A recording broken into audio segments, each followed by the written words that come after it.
ಕಳೆದ 24 ಗಂಟೆಯಲ್ಲಿ ಹೇಗೆ ಬೆಂಗಳೂರಿನ ಚಿತ್ರಣ ಕಂಪ್ಲೀಟ್ ಆಗಿ ಬದಲಾಯಿತು ಅನ್ನೋದಕ್ಕೆ ಸಂಬಂಧಪಟ್ಟಂತೆ ನಾವು ಮಾಹಿತಿ ಕೊಡ್ತಾ ಇದ್ವಿ. ಕಪ್ಪೇನೋ ಗೆದ್ವಿ, ಆದರೆ ನಿಜ ಜೀವನದಲ್ಲಿ ಎಲ್ಲರೂ ಸೋತ್ವಾ ಅನ್ನೋದು ಒಂದು ಪ್ರಶ್ನೆ. ಕಾಲ್ ತುಳಿತದಲ್ಲಿ ಹಾಸನದ ಭೂಮಿಕ್ ದುರ್ಮರಣಕ್ಕೀಡಾಗಿದ್ದಾರೆ. ಬೇಲೂರು ತಾಲೂಕಿನ ಕುಪ್ಪಗೋಡು ಗ್ರಾಮದವರು ಭೂಮಿಕ್. ಕಳೆದ 20 ವರ್ಷಗಳಿಂದ ಬೆಂಗಳೂರಿನಲ್ಲಿ ಅವರ ಫ್ಯಾಮಿಲಿ ವಾಸ ಮಾಡ್ತಾ ಇತ್ತು. ಸ್ನೇಹಿತರ ಜೊತೆಗೆ ಚಿನ್ನಸ್ವಾಮಿಗೆ ಅಂತ ಅದೇ ಪ್ಲೇಯರ್ಸ್ನ ನೋಡಬೇಕು, ಸೆಲೆಬ್ರೇಷನ್ ಭಾಗಿಯಾಗಬೇಕು ಅಂತ ಭೂಮಿಕ್ ಬಂದಿದ್ರಂತೆ. ಇಂಜಿನಿಯರಿಂಗ್ ವ್ಯಾಸಂಗವನ್ನ ಭೂಮಿಕ್ ಮಾಡ್ತಾ ಇದ್ರ ಬಗ್ಗೆ ಮಾಹಿತಿ ಕೂಡ ಇದೆ. ನಾವು ಹೇಳ್ತಾ ಇದ್ದೀವಿ ನಿಮಗೆ, ಕಷ್ಟಪಟ್ಟು ಇಂಜಿನಿಯರಿಂಗ್ ಓದಿಸಿ ಸಾಲ ಸೋಲ ಮಾಡಿಕೊಂಡು ಹೆಂಗೋ ಒಂದು ಮಗ ಸೆಟಲ್ ಆದ, ಇನ್ನೇನೋ ಆ ಕೊನೆಯ ಹಂತದಲ್ಲಿದ್ದಾನೆ ಅಂದ್ಕೊಳ್ಬೇಕಾದ್ರೆ ಮಗನನ್ನ ಕಳ್ಕೊಳ್ಳೋದು ಅಂದ್ರೆ ಹೊಟ್ಟೆ ಕೊಳ್ಳಿ ಇಟ್ಟಂಗಾಗಿದೆ ಪೋಷಕರಿಗೆ. ಯಾವ ಸಂಭ್ರಮ, ಯಾವ ಆಟಗಾರರು, ಯಾರಿಗ ದಿಕ್ಕು ಇವ್ರಿಗೆ? ನೋಡಿ ಅವ್ರು ಓದಿಸ್ತಾ ಇರುವಂತಹ ರೀತಿ.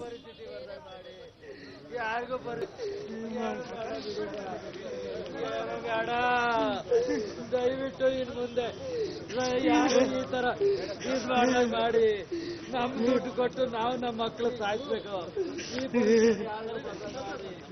ಯಾರಿಗೂ ಬರ್ಬೇಡ, ಕಳಿಸ್ಕೊಡಿ, ಕರ್ಕೊಂಡು ಹೋಗ್ತೀನಿ, ಕಳಿಸ್ಕೊಡಿ. ನಿಮ್ಮ ಒಂದು ಧೋರಣೆಯಿಂದ, ನಿಮ್ಮ ಒಂದು ಅಜಾಗರೂಕತೆಯಿಂದ ನನ್ನ ಮಗನ ಇವತ್ತು ಬಲಿ ತಗೊಂಡಿದ್ದೀರಾ. ದಯವಿಟ್ಟು ಅವನು ಕರ್ಕೊಂಡು ಹೋಗಕ್ಕೆ ವ್ಯವಸ್ಥೆ ಮಾಡ್ಕೊಡಿ. ಆಗೋಗ್ಬಿಟ್ಟಿದೆ. ಇವ್ರು ನಾಳೆ ಕಳಿಸ್ತೀವಿ ಅಂತಾರೆ. ಯಾವುದೇ ಸರ್ಕಾರ ಇವಾಗ ಚೀಫ್ ಮಿನಿಸ್ಟರ್ ಬಂದಿದ್ರು, ಹೋಮ್ ಮಿನಿಸ್ಟರ್ ಬಂದಿದ್ರು, ಅವ್ರು ಹೋದ್ರು. ನಾವು ಒಬ್ಬೊಬ್ರು ಸಾಕೊಂಡಿರ್ತೀವಿ. ನನ್ನ ಮಗನ ಕರ್ಕೊಂಡು ಹೋಗ್ತೀನಿ, ನನಗೆ ಕಳಿಸ್ಕೊಡಿ ಸರ್. ಇವತ್ತೇ ಬೇಕು, ಇವತ್ತೇ ಕರ್ಕೊಂಡು ಹೋಗ್ತೀನಿ ನಾನು. ನೀವು ಇಲ್ಲಿ ನಾಳೆ ಅವನಿಗೆ ಪೋಸ್ಟ್ ಮಾರ್ಟಮ್ ಏನು ಬೇಡ ಸರ್. ಆಗೋಗ್ಬಿಟ್ಟಿದೆ. ನನ್ನ ಮಗನ ಕಳಿಸ್ಕೊಡಿ ದಯವಿಟ್ಟು. ಅದೊಂದು ರಿಕ್ವೆಸ್ಟ್ ಮಾಡ್ಕೊಂತೀನಿ.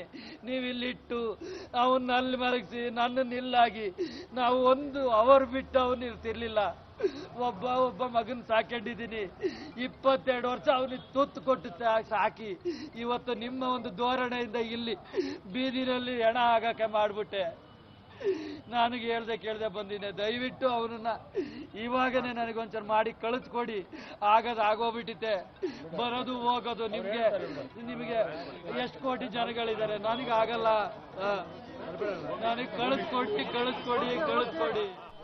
ಹೆತ್ತ ತಂದೆಯ ನೋವನ್ನು ನೀವು ನೋಡ್ತಾ ಇದ್ದೀರಾ, ಆಕ್ರಂದನವನ್ನು ನೋಡ್ತಾ ಇದ್ದೀರಾ. ಅವರ ಅಸಹಾಯಕತೆ, ಆಕ್ರೋಶ, ಆಕ್ರಂದನದ ಕಟ್ಟೆ ಹೊಡೆದಿರೋದನ್ನು ನೀವು ಗಮನಿಸ್ತಾ ಇದ್ದೀರಾ.